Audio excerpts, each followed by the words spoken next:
Welcome to Journey into Misery, where I explain complicated comics, characters and concepts to the patient and connection reflects on our art. This is another in our series called The Moppies. What are the Moppies, Hannah? Stuff that happened that we want to forget about. Yeah, the Moppies are stories that happen and then like fans as a whole went, no, we don't like that. We've done Cry for Justice, we've done the Draco, and as promised, we are talking today about Sins Past. I don't know what it is. It's a Spider-Man story. Okay. We've been hyping this up for a while now. Okay. So we don't really have any images. There's not going to be stuff like flashing on your screen all the time. You know what Peter Parker looks like, you know what Spider-Man looks like, you know what Mary Jane looks like. You know all that stuff, don't you? Yeah. Yeah.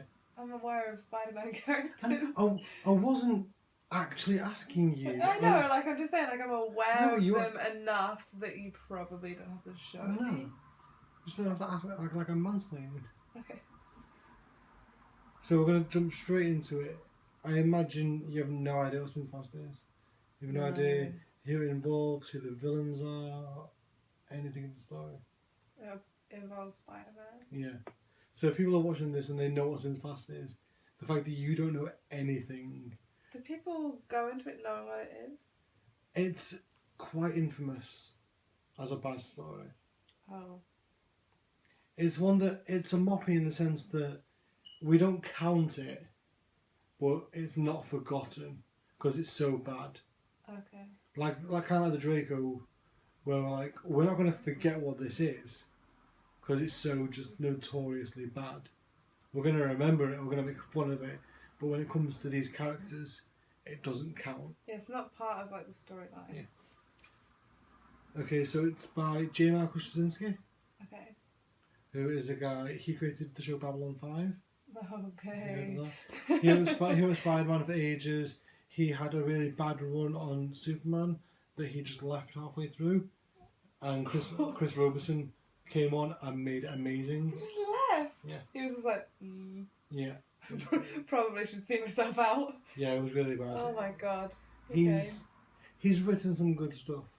Off the top of my head, I'm not sure how much of it I can name. But it's trashy. He is a well-respected writer. He's written for Hollywood as well. Okay. There was an Angelina Jolie movie that got Oscar nominated, I think, where she's missing a baby. I don't know. He wrote another movie about ninjas that he wrote in a day. Fucking hell, okay. Yeah. Art by Mike Deodato Jr., who I'm not a fan of. Okay. And you're going to see a piece. We have one image. And if you know Sins Past, you know what this image is. So it's all just questionable. Yeah. Sins Past begins with Mary Jane auditioning for and getting a part in a play and celebrating with dinner with her husband Peter and her aunt-in-law Aunt May. There's a knock at the door, so Aunt May goes to get it, and when she comes back, she's got some letters and looks very upset. She takes Peter aside to show him, and on the top left-hand corner is the return address, marked Gwen Stacy. Oh no. And this is obviously decades after Gwen dies. Yeah. In our time. Yeah. Peter reads the letter, which Gwen wrote on her semester abroad in France, which is a thing that actually happens, if you read those comics back then, Gwen does go away for a bit on a semester abroad. Okay. And this is kind of filling in the gaps around that, which didn't really need filling in. And the letter goes on about how she has something she doesn't want to tell him, but there's only one page in the envelope. Oh. It cuts off before it gets to the second page. So Gwen kept this massive secret from me when we were together, but I don't know what this is. When she came back from France, she was pretty much murdered straight away. Uh-huh. There wasn't much time for her to tell him. She never got the chance to tell him whatever the secret was. Peter tells Mary Jane all this and notes that Gwen would never send an unfinished letter, and the postmark on the envelope is dated 2004. Okay. Which is the year the comic came out. Which means someone sent it that year. If someone's been, tampering and stuff. That night, Peter lies awake in bed with Mary Jane and decides to visit Gwen's grave, but while in the cemetery, his spider sense goes off, telling him he's not alone. He's attacked by a man and a woman in like stealth suits. Okay. With like masks and everything like that, Yeah. and goggles and stuff. And when he realises he's at a disadvantage, he jumps onto a passing van and that makes his retreat because he realises I can't beat these people. If I try and fight these people, I'm just gonna die. they're gonna kill me. So Peter tries to connect the letter to the two would-be assassins, and Mary Jane tries to be as supportive as possible. Peter gets another envelope that has pictures of Aunt May and MJ inside, with a note saying, "We can kill them whenever we want." Oh my god. Peter gives the letter over to his friend Lamont in the police, like it's like his kind of Commissioner Gordon that Straczynski was trying to introduce. Because there's some impressions on the back of the first page. Yeah. Like she's turned it around and then wrote on the other one. Yeah. So he wants to kind of figure out what was on the second page. Peter phones his Aunt May to check that she's okay, but the mystery man answers and tells him he has 10 minutes to get across town and save her or she dies. He's got her held hostage in this like location across town. He doesn't. Yeah, because... Yeah. Comics. He's actually posing as like a phone engineer tapping into Aunt May's phone line. Okay. To get that call to Peter Parker. Yeah. So he makes it to the warehouse. It's a trap and he's quite an explosion. He's attacked again, but the man of the group nearly kills Spider-Man and his partner has to pull him off, saying it's not time to kill him yet. It's at this point we learn their names are Gabriel and Sarah. Okay. After regaining consciousness, Peter heads back to the results of the forensic analysis for the letter, and while he can't read the whole letter, he gets the gist of it. While in France, Gwen Stacy was pregnant. Okay. And she gave birth to twins. Okay. Named...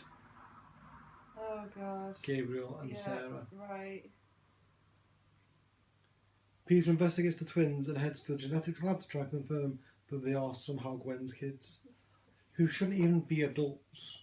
Yeah, I was thinking, like, it's a span of time that's large enough for them to not be babies. Yeah. But no, they're like... They're not going to be, like, adult enough to get their hands on fucking, like, stealth suits. I'd say, like, 19. From the art, like, at the least, they're 19. Okay, right. He's confronted by Sarah, who doesn't want to drag it out anymore, which is weird because in the last issue, she was the one going, he's not suffered enough. Oh, okay, so it's just poorly timed. Yeah, and just... Poorly constructed. She just wants him dead now. She holds him at gunpoint, but the results come in like a ping goes off, which distracts her long enough for Peter to get the drop on her. He takes her mask off, and she looks just like Gwen Stacy. She's even got like the headband. Oh, for fuck's sake! Like if I showed you, because you wear a headband under a stealth suit. Yeah, if I showed you a picture of her, she'd look just like Gwen Stacy. I think that is part of their plan, though. I assume so. When Peter sees her, he's like, "Oh my god, you look just like my dead girlfriend." She gets away, and Peter reads the results, which confirm they are Gwen Stacy's children. Okay. Although I'm also not sure where he got like Gwen Stacy's DNA. Like, he's probably got stuff of hers. Yeah. Like, I know that it's quite a time later, but I assume there's like stuff he's kept. So Peter heads home and tells Mary Jane all about the kids, but he swears they're not his. Mary Jane says she knows because she knows who the father is. Okay. Who?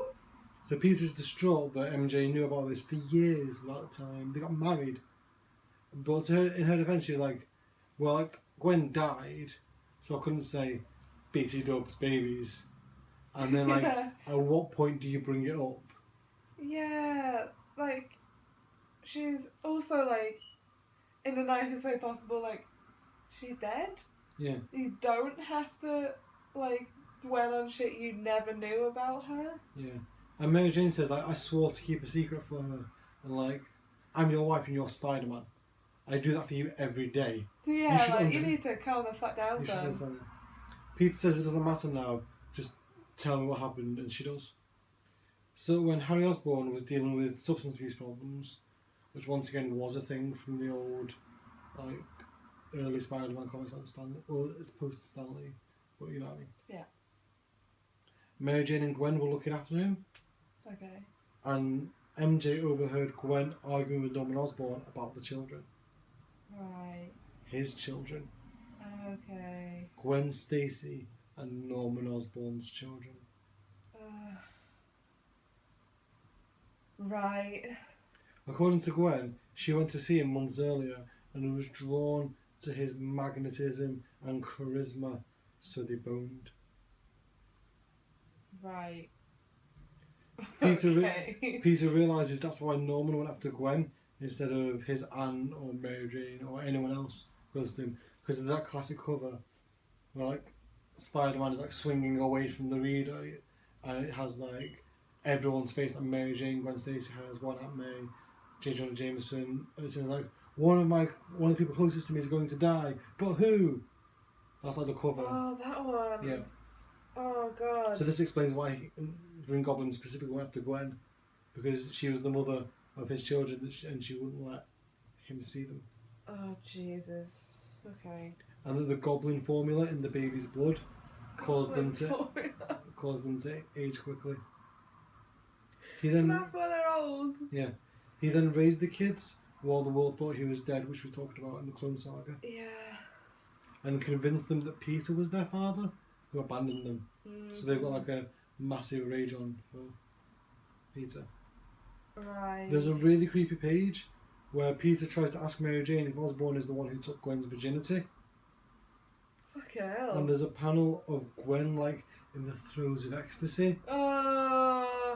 Followed by... She's like a child. Norman Osborn's bone face. Oh, fucking Christ. What the hell is that haircut? That's the Norman Osborn haircut. That's the least weird thing about this. It's like shaved into little squares. It's like weird, like, cornrows. It looks like a ploughed field. I know what you mean. Yeah, that's the classic. It's awful. Have you never seen Norman Osborn? No, I've never seen that terrible haircut. That's what creeps me out the most. He looks like he's having a midlife crisis. Yeah, pretty much. He definitely is. Norman Osborn is kind of like midlife crisis to Superman. He's sort of started midlife crisis at fucking 20 though. But Harry has the same haircut as well. Yeah, because he's going to do the same. Yeah, it's like, that's where it's going. So Peter flies off in a rage, but MJ calms him down. In the morning, MJ asks what happens now, and Peter says the kids are probably dying because they're just aging and aging and aging. God. And needs to find them and make everything right before they die or kill him. So Spider-Man has no way to contact Gabriel and Sarah, so he holds a press conference warning them that their lives are in danger and asks them to meet where he last saw their mother. Which is? The George Washington Bridge. Okay. So he heads there and there's like a news van on his trail and Gabriel and Sarah meet him atop the bridge. He tries to convince them that Norman Osborn is their true father, but they see him as only the man who... They see Norman Osborn as the only man who ever told them the truth. Mm-hmm. Peter tells them that he can't be their father because he and Gwen never got nasty. Oh, okay. And Gabriel doesn't want to hear it and lashes out. While they fight, the police have gathered and take a shot at the brawling pair while Sarah tries to call her brother off. Gabriel pulls out a gun and fires, so Peter kicks him off the bridge. And like on the other side, Sarah's been shot and she falls off. Peter manages to save Sarah, who is the spirit of her mother, in the way he couldn't save Gwen. Right. Because you know that in the comics it's Peter that killed Gwen. Yeah. Yeah. Where that's the one thing I didn't like about the movie. Yeah.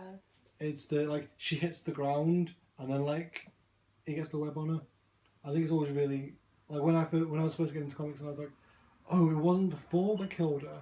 It was when Spider-Man's web hit her leg, her neck cracked. Yeah. When I first heard that, I was like, that's really like complex and interesting for like such an early comic.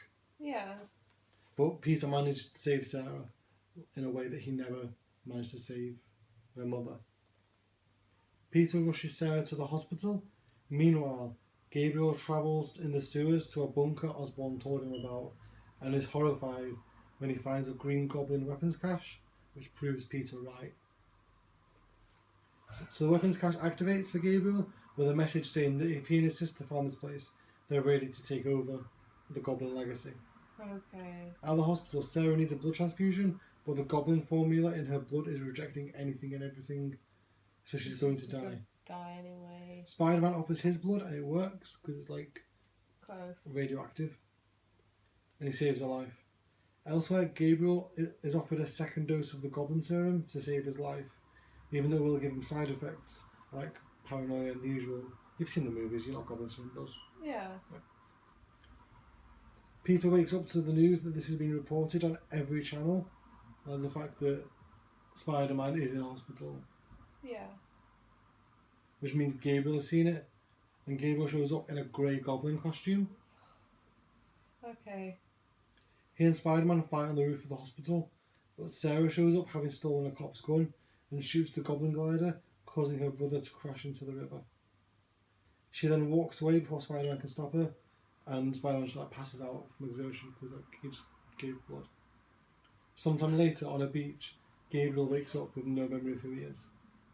And that is... They just leave it there? Yeah. What happened to Sarah? There's a follow-up story called Sins Remembered, which isn't by Straczynski, which follows up on that story. I'm not quite sure what happens in it. Gabriel comes back a bit later, because what happens a couple of years later is Straczynski does a story called One More Day, which we'll cover at some point as a moppy, where they basically Crisis on Infinite Earths Spider-Man's marriage. Okay. And they use that to bring Harry Osborn back. But the original, what Straczynski wanted to do was he wanted to bring Harry back, he wanted to bring Gwen back, and he wanted to erase the kids. Yeah. He managed to get one out of the three. He got Harry back. But Gabriel shows up a bit later during Dark Reign as the American Son. Okay. Which is a whole other thing. But that's in the past. Do you see why it's a moppy? It's fucking dumb. Do you see why it's kind of like, for many people, the moppy? Do you see why it's one of the first stories we had to do? It just seems so unnecessary to have just like that one story. Yeah. Like, okay. What does it add to Spider-Man? Nothing. It makes things actively worse. It's so dumb. What would have happened if Spider-Man wasn't the same blood type as Sarah?